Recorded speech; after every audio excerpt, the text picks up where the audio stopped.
A próxima qualidade chama-se Dhamma. E Dhamma quer dizer mestria sobre os órgãos da ação e órgãos dos sentidos. Então, porquê é que eu preciso de mestria sobre os órgãos da ação ou sobre os órgãos dos sentidos? No que toca ao autoconhecimento. Ok? Para manter uma mente equânime. Eu preciso de mestria sobre os órgãos da ação e dos sentidos. Porquê? Porque se eu tiver uma resposta impulsiva na mente, vamos dizer, uma reação mental, ela não tem que necessariamente tornar-se uma ação. Se eu tiver espaço para conseguir perceber quando se manifesta esse tipo de atitude inconsciente na mente, eu consigo deliberar e não permitir que aquela resposta mental, a gente tem muitas, a gente vê a mente reagir de muitas maneiras diferentes, mas fazemos escolhas sobre se dizemos ou não dizemos isto. Aí agora chamava-te isto. Nunca vos passei esse pensamento. Agora merecias mesmo, mas não dizes. Hã? Agora fazia-te e acontecia-te, mas não fazes, nem dizes.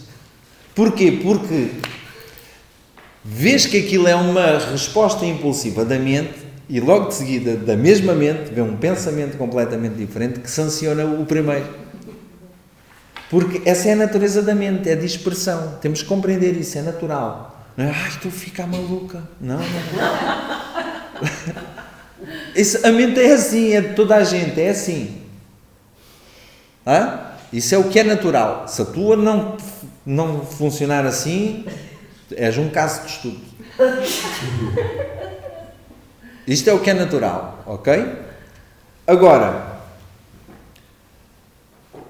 muitas vezes acontece que é quando essa reação mental vira uma ação inconsciente, neste caso é só outra reação, eu não tive espaço para poder deliberar e permiti que algo que vem de uma imperfeição de caráter, vem de uma resistência, de um resíduo da mente inconsciente, e os resíduos da mente inconsciente só têm dois tipos. A natureza deles é raga e dvesha, apego e aversão. Raga, apego, e dvesha é o oposto desse apego, aversão. E se eu permito que esse apego e aversão se transformem numa ação, vai surgir uma ação inadequada, da qual eu me vou arrepender, garantidamente. E depois eu dou por mim, porque é que eu fui fazer aquilo?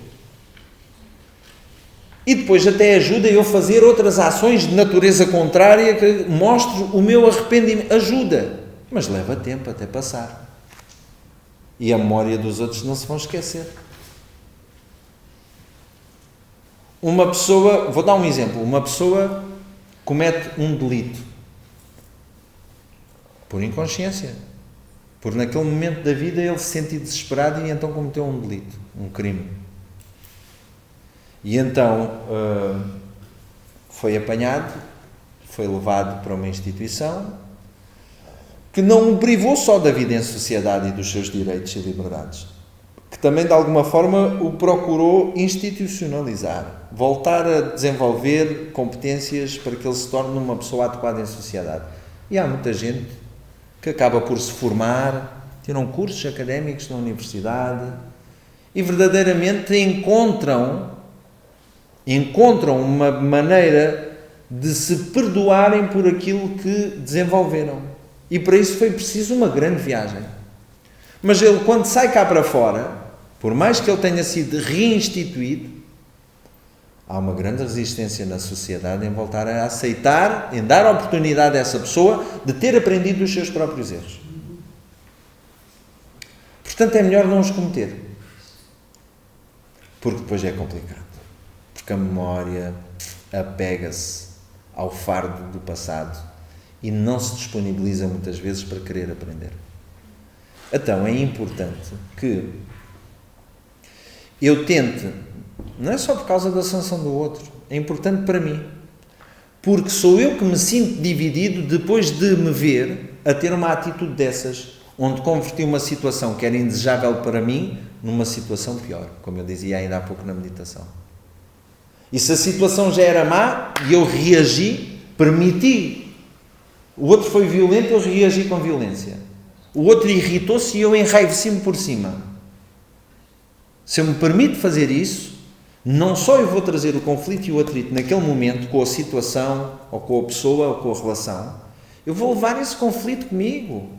Eu não consigo dormir descansado a pensar no que é que disse ao outro e o que é que o outro me disse e que bati naquele. Eu não consigo ficar descansado. Eu levo essa divisão. Porque há o conhecedor dentro de mim, aquele que conhece o que eu considero o comportamento correto e o que eu desejo para mim e como desejo que os outros me tratem, e depois há o fazedor, que é aquele que se viu a comprometer aquilo que quer para si e que reagiu, permitiu que através de um determinado órgão de ação ou dos sentidos viesse uma resposta inadequada. É natural que a mente que sente esse tipo de reação precise de exteriorizar.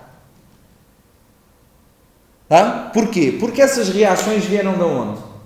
De onde é que vem esse mal-estar? Vem da mente consigo mesma? Eu de repente agora apetece-me desatar aos gritos aqui com a Clara e irritar-me com ela. Veio da minha mente essa necessidade ou vem da relação? É da relação, não é? Eu não estou nada à espera e reajo. Então, eu posso dizer que as reações que se manifestam na mente inconsciente vêm da relação com o mundo externo. Ok? Então tem uma causa externa. Então se a reação vem de fora para dentro, quer dizer que ela não pertence à mente. E quando ela sente a necessidade do porquê é que me estás a gritar?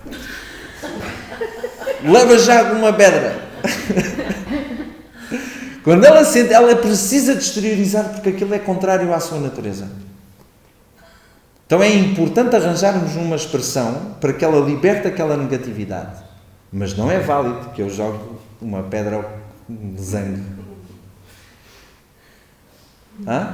E que use da minha força, da minha energia e deponha todo o intelecto que eu vim a desenvolver e a construir naquele momento só para rebentar com esta frustração que tenho aqui dentro de mim e descarregá-la em ti. Porque nunca foi o objetivo da outra pessoa causar esse mal-estar. Toda a gente busca a realização. Buscamos muitas vezes em caminhos e com expressões inadequadas.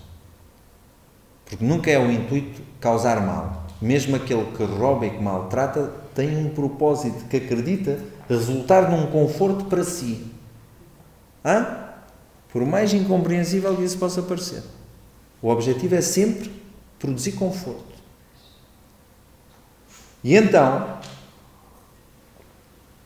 eu não posso simplesmente deixar a mente enlouquecer com estas coisas. Não vou guardá-las. Mas não valida de forma alguma eu partir para cima do outro e arrebentar com o outro. Então, se eu vejo a raiva manifestar-se e eu tenho que gritar, eu vou dar um grito, mas não é para cima da pessoa. Porque isso só vai acrescer mais atrito. Eu vou para o meio da floresta, as árvores não gritam comigo, eu posso gritar com elas à vontade. E o vento, palavras leva ao vento, não é? Ai, filho da mãe! Não vem resposta nenhuma. Posso fazer isso à vontade. Posso agarrar na almofada e dou um grito para a almofada e a almofada não se chateia comigo.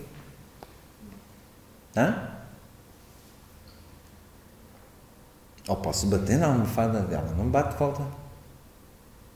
Posso agarrar numa folha e escrevo tudo. Agora fazia-te, dizia-te, acontecia-te. Odeio-te isto e 1000 vezes. E se passados 10 minutos eu pegar naquilo que eu estive a escrever eu for ler e os charilhos que eu poupei na minha vida, para que é que isto me serve? Para nada. Joga fora. Mas ao menos a mente conseguiu exteriorizar. Não deixe a mente enlouquecer com essas situações e ela precisa de exteriorizar. E há várias formas de o fazer. Para além destas, não são conselhos, ninguém faz o que te apetecer, só não rebentes contigo nem com os outros. Mas existem muitas propostas. Eu faço pranayama e isso revela-se na forma de espaço mental, nem que seja temporariamente. Eu tenho a mente irritada e só me apetece, e eu ponho um mantra. Em vez de dizer se eu isto e se eu aquilo, Om Shri Guru Pyo Namaha, Om Shri Guru Pyo Namaha, Om Ishaya Namaha, Om Ishaya Namaha. E vou repetindo até que desapareça a outra canção podre que estava na mente antes.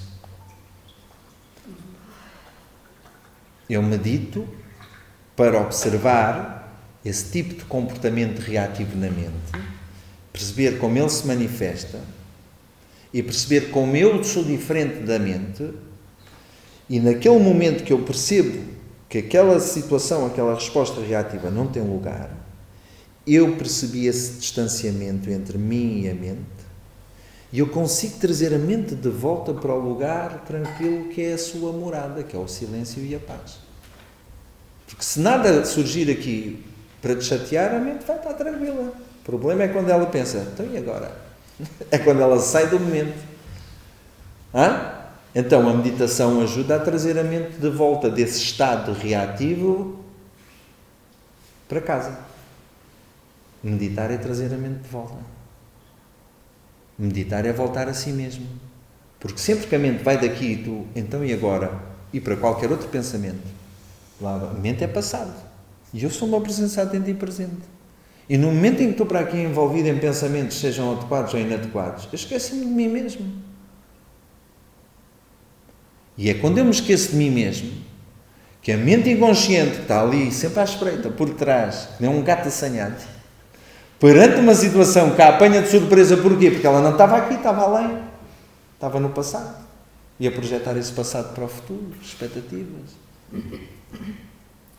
maionese mental. E depois acontece uma coisa e ela, como o gato. E então, quando eu consigo aplicar essa mestria, em vez de arrebentar contigo, traduzir isso numa ação que eu consiga exteriorizar esta negatividade que a mente sente, isso chama-se Dhamma. E o resultado disso é Shama. Vem a tal resolução e paz mental que eu, à partida, não encontrei. Então, quando eu vejo a mente a reagir, eu aplico Dhamma, mestria, isto não pode virar uma ação.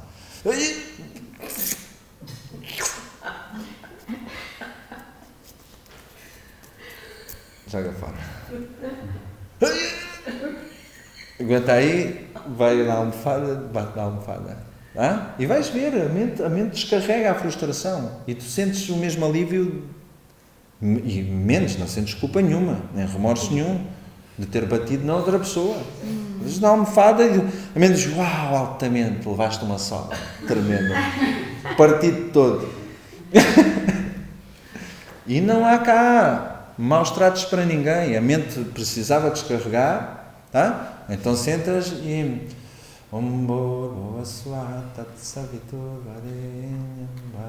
até que desapareceu essa reatividade da mente. Fizeste uma repetição, a mente cansou-se de chamar aquela proposta, e aquele